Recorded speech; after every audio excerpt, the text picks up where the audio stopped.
You got people like this around you. Country's full of them now. People walking around all day long, every minute of the day, worried about everything. Worried about the air, worried about the water, worried about the soil. Worried about insecticides, pesticides, food additives, carcinogens. Worried about radon gas, worried about asbestos. Worried about saving endangered species.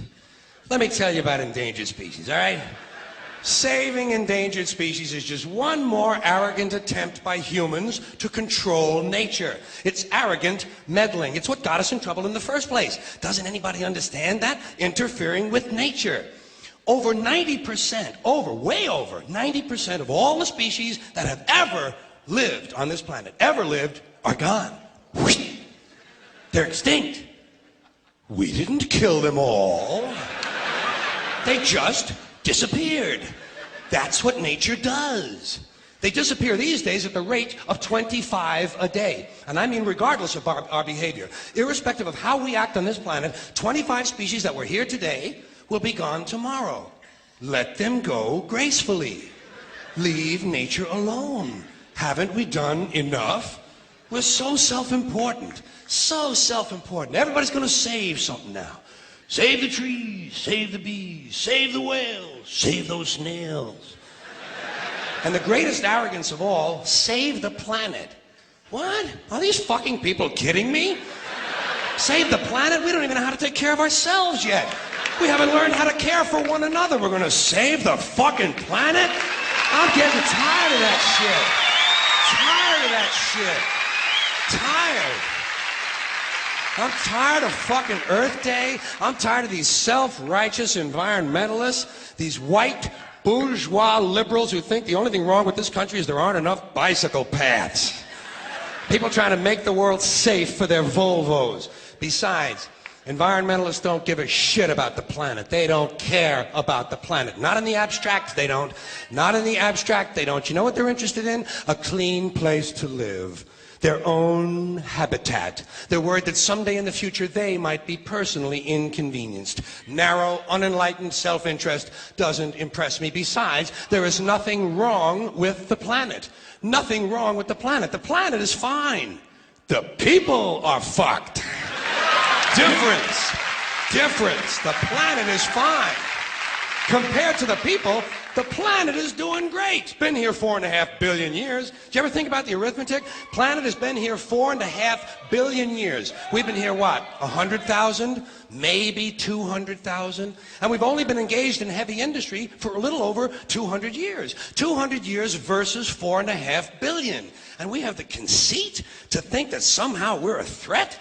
That somehow we're going to put in jeopardy this beautiful little blue-green ball that's just a-floating around the sun? The planet has been through a lot worse than us. Been through all kinds of things worse than us. Been through earthquakes, volcanoes, plate tectonics, continental drift, solar flares, sunspots, magnetic storms, the magnetic reversal of the poles, hundreds of thousands of years of bombardment by comets and asteroids and meteors, worldwide floods, tidal waves, worldwide fires, erosion, cosmic rays, recurring ice ages, and we think some plastic bags and some aluminum cans are going to make a difference? The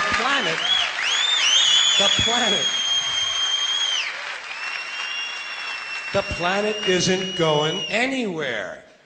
We are. We're going away. Pack your shit, folks. We're going away. And we won't leave much of a trace either. Thank God for that. Maybe a little styrofoam. Maybe. Little styrofoam. Planet will be here and we'll be long gone. Just another failed mutation. Just another closed-end biological mistake. An evolutionary cul-de-sac. The planet will shake us off like a bad case of fleas. A surface nuisance. You want to know how the planet's doing? Ask those people at Pompeii who are frozen into position from volcanic ash how the planet's doing. Want to know if the planet's all right? Ask those people in Mexico City or Armenia or 100 other places buried under thousands of tons of earthquake rubble if they feel like a threat to the planet this week. How about those people in Kilauea, Hawaii who build their homes right next to an active volcano and then wonder why they have lava in the living room?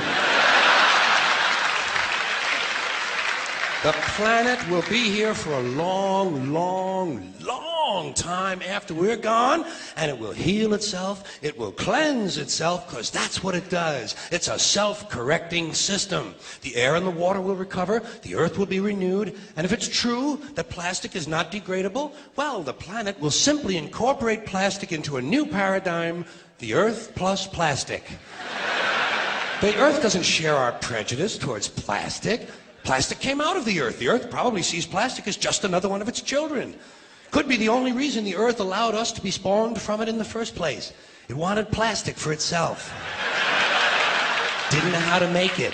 Needed us. Could be the answer to our age-old philosophical question, why are we here? Plastic. Assholes.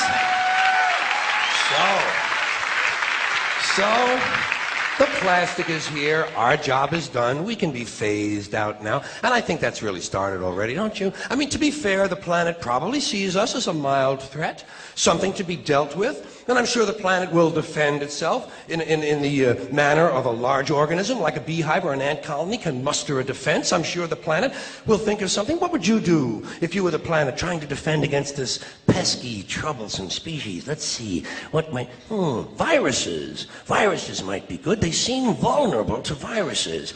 And viruses are tricky, always mutating and forming new strains whenever a vaccine is developed. Perhaps this first virus could be one that compromises the immune system of these creatures. Perhaps a human immunodeficiency virus, making them vulnerable to all sorts of other diseases and infections that might come along.